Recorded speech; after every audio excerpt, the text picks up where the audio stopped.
O poder da educação, em geral, é pouco eficaz, exceto nas felizes ocasiões em que ele é quase supérfluo.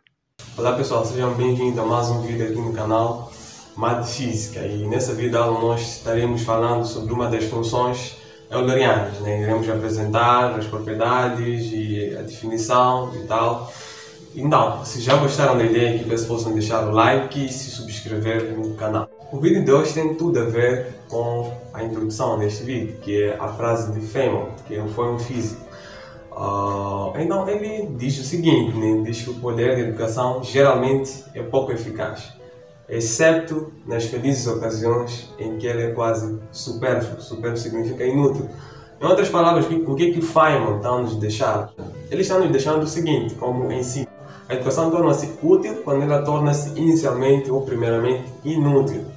Então, isso eu digo isso só para responder a questão de algumas pessoas, né, que talvez assistem esse canal por exame de admissão ou alguma coisa que vai sair na prova. Não. Estude pelo conhecimento, né? O resto é resultado de você estudar. Imagine se os cientistas procurassem a aplicação, por exemplo, do raio-x. O cientista que descobriu o raio-x, ele antes não sabia a aplicação que teria na medicina. Eu creio que acreditar nisso.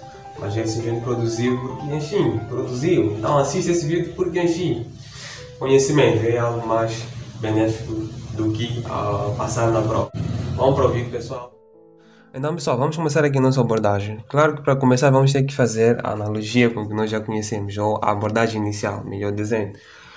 Então, para começar, nós conhecemos o que é fatorial, né? Todo mundo que estudou 12ª classe sabe o que é fatorial. Fatorial é definido como sendo o produto, né?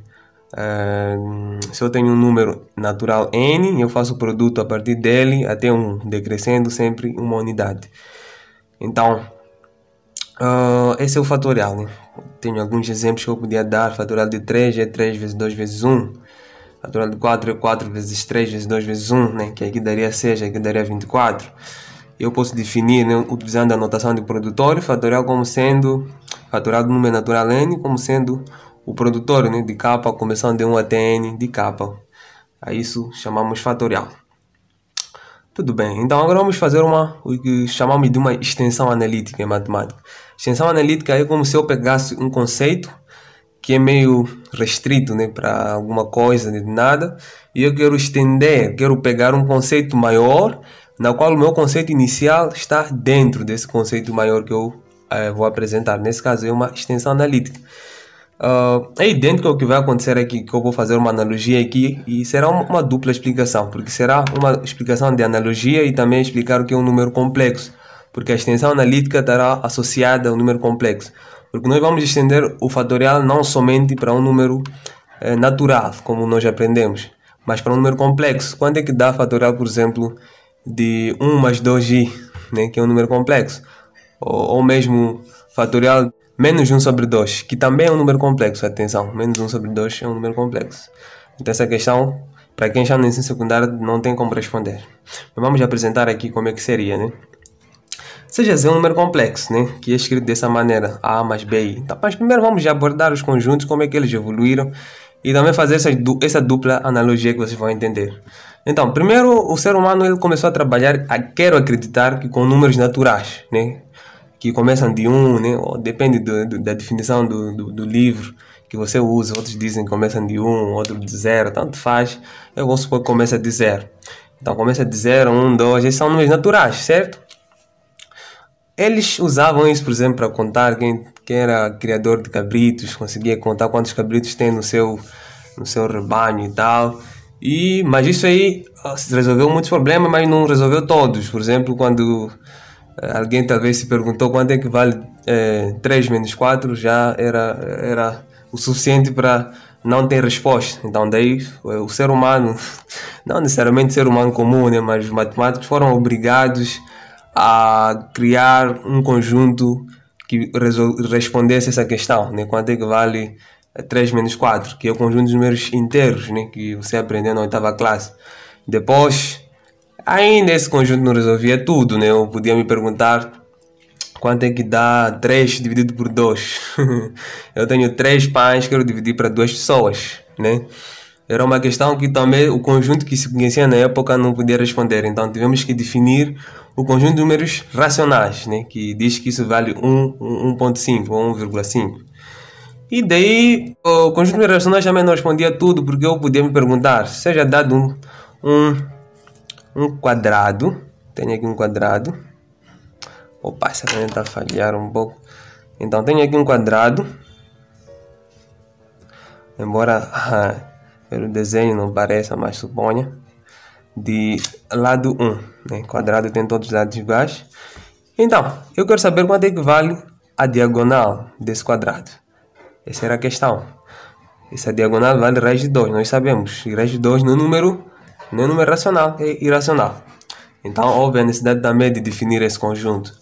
Então, houve um conjunto então, que englobou tudo isso que já se conhecia na época, que chamou-se conjunto de números reais, né? Que junta tudo isso. Ou seja, o número 2 é um número real, né? Além de ser número natural. Então, é exatamente isso. E aqui nós temos o que nós chamamos de um número complexo. O número complexo, ele compacta todas as informações que nós já sabemos. Ele está recheado de todos os números que você conhece ou pode imaginar e adiciona pequenas coisas, né? Que são coisas que o conjunto de números reais não respondia também, apesar de ser um conjunto amplo. Mas, por exemplo, quanto é que vale raiz quadrada de menos 4? É o suficiente para não respondermos só com o conjunto de números reais. Então, definimos conjunto de números complexos. Então, é exatamente essa analogia aqui que eu queria falar de uma extensão analítica. Fatorial, ok, respondi algumas questões, mas nós definimos um conjunto maior, que é o conjunto de números complexos, que responde às questões que nós já conhecíamos, só que mais outras que nós não sabíamos responder com o que nós tínhamos. Percebe? Esse é o primeiro ponto, né, de por que falar disso aqui. O segundo ponto de falar disso aqui é porque nós vamos definir a função gama utilizando um número complexo. Então, provavelmente alguns não sabiam muito bem o que é um número complexo e tive que abordar por questões didáticas. Nesse seja um número complexo Z, um conjunto de números complexos é representado por C, assim. Então, representado por A mais B, né? Número complexo, ele é um vetor, né, que tem sua origem na origem, né, do plano de Argand-Gauss e sua extremidade no afixo, né, do número complexo. Ok, então vou dar um exemplo aqui. Se eu tenho número complexo Z igual a 1 mais 2i, é sempre representado assim, é um par ordenado na verdade, né? É um vetor. Então esse número complexo no plano de Argand-Gauss, aqui nós sempre representamos a parte real do número complexo, aqui a parte imaginária do número complexo. Então ele tem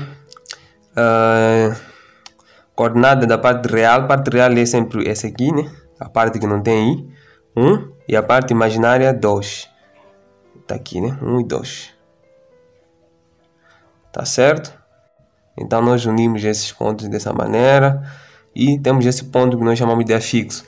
E traçando uma seta que tem origem aqui na origem do plano de Argand-Gauss, esse plano chama-se de Argand-Gauss, não é plano de René Descartes, aqui é o XY, né?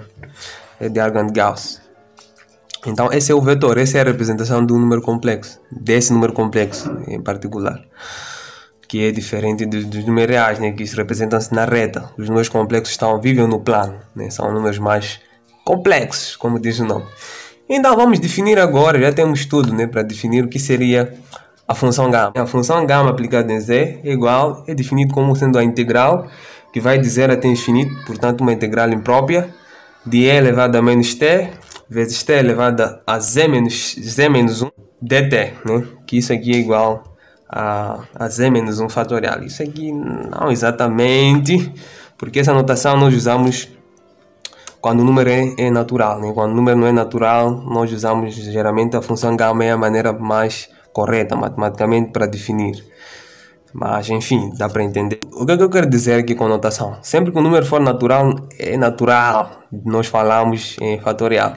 Mas quando nós estamos a falar, por exemplo, de fatorial de menos 1 sobre 2, geralmente não representamos assim. Utilizamos a função gama para falar disso, né? Porque o fatorial é definido para os números naturais. Isso aqui é uma extensão analítica, ou seja, para Z natural, aqui é que estará certo dizer isso. Mas enfim, não estamos muito errados.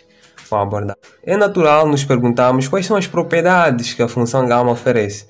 Primeiro vamos falar de restrições aqui, embora tenha tido propriedades, mas primeiro vamos falar de restrições. As restrições é que a função gama, apesar de ser uma extensão analítica de uma função, né, chamada função fatorial, que não respondia a todas as questões, né, como o fatorial de 1 sobre 2, etc., ela também não responde a todas as questões. A função gama aplicada em 0 não existe para nós, é menos 1, é menos 2, etc. Para todos os números inteiros e negativos, incluindo 0, não tem função gama para eles. Mas deve salientar que para os números negativos, mas não inteiros, ou seja, racionais, por exemplo, eles têm sim função gama para eles, né? Por exemplo, menos 1 sobre 2, né? Nós podemos dar um resultado. E nós temos também isso aqui, né? A função gama aplicada num número complexo A mais BI não existe para todo A negativo, né? Então, aqui é como se eu tivesse a generalizar essa ideia aqui, né? Porque se for já ver o número complexo é o quê? Vamos falar do menos 1. Menos 1 é o quê? É menos 1 mais 0i. Percebes? Então, aqui nós não nos focamos muito, né, no B aqui, em falar do B, para essa restrição. Nós nos focamos na parte real. Então, se a parte real for negativa, não existe função gama para esse número. Veja aqui, todos esses aqui não tem, né? Não tem função gama por causa disso. Esse é é como se fosse um conceito um pouco mais geral, né? Esse aqui são números complexos de parte real negativa. E aqui tem essa outra propriedade que advém da definição mesmo, né? Você com a definição pode demonstrar isso, né? Que número complexo, isso é simples de demonstrar. Para no ponto z igual a n mais 1, ou seja, agora o número complexo já é um número natural, é n fatorial. Essa é a propriedade muito interessante que nós temos aqui, que liga o fatorial com a função gama. E tenho essa outra propriedade, que se eu pego o número complexo z mais 1, aplico a função gama, ele é igual a esse número complexo z, aplicado no ponto da função gama, do ponto z também, né? E também tenho esta última também interessante. Então, pessoal, vamos aqui demonstrar um resultado que talvez crie inquietações a certas pessoas. E é natural se perguntar por que o fatorial de 0 vale 1? Por que o fatorial de 0 vale 1? É algo bastante interessante essa questão. Nós podemos demonstrar isso usando a definição, né, mais geral da função gama. Função gama, para começarmos a usar essa propriedade, né, que a função gama aplicada no ponto n mais 1, né, sendo n inteiro, é igual a n fatorial. O que nós chamamos de dizer, né? A função gama aplicada no ponto z igual a n mais 1. Então vamos aqui, vamos deixar essa parte de lado e não nos interessa muito. Então t elevado a z é igual a n mais 1. Percebe? Eu apliquei no ponto n mais 1. Então fica n aqui. E elevado a menos t dt, que isso aqui vai ser n fatorial. É o que diz a propriedade. Então, se eu quero calcular, por exemplo, fatorial de 0 fatorial, aqui será igual, vai ser a integral de 0 até infinito de t elevado a 0 vezes elevado a menos t dt. Isso nós sabemos que vale 1, né? T elevado a 0 vale 1. E essa integral, né, fica simplesmente integral de 0 até infinito de elevado a menos t dt. Opa, dt. Então, essa integral é simples, né? É quase de tabela. Isso dá menos g elevado a menos t. Aplicando aqui o teorema fundamental do cálculo, terei que aplicar nesse intervalo. Então, isso aqui é mesmo que escrever menos 1, sobre e elevado a t, né? Aplicado de 0 até infinito, né? Bom, aqui formalmente falando, em matemática, eu devia aplicar limite, né? Quando podia chamar de a infinito e dizer que a tende a infinito, mas enfim, vamos fazer mais rápido aqui. Então fica 1 sobre e elevado a infinito. Vai ficar mais, né? Porque o teorema fundamental do cálculo tem um menos, só que aqui tem menos também. Vai ficar mais 1 sobre e elevado a 0. Isso aqui nós sabemos que vai dar 0, né? Porque e elevado a infinito dá infinito. Isso dá 0. Isso vai tender a 0. Então vai ficar simplesmente 1. Né? Porque aqui dá 1 sobre 1, 1. E é o que nós queremos demonstrar, certo? Nós queremos demonstrar que o fatorial de 0 vale 1, né?